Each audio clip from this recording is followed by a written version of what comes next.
गेल्या आठवड्यापासून पावसानं जवळजवळ पाठ फिरवली होती।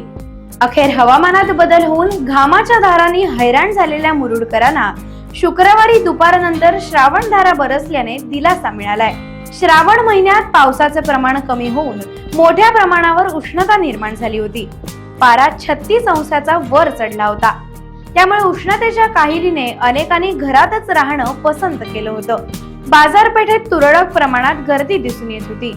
शुक्रवारी सकाळी पडलेल्या उन्हानंतर दुपारच्या वेळी हवामानात बदल होऊन प्रचंड उकाड्यानंतर श्रावणधारा बरसल्या। या श्रावणधारांमुळे शेतातील भात पिकालाही जीवदान मिळालंय।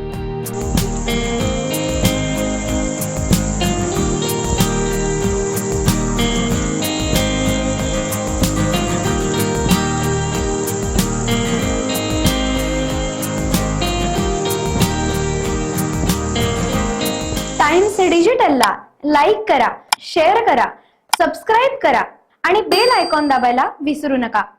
Times digital.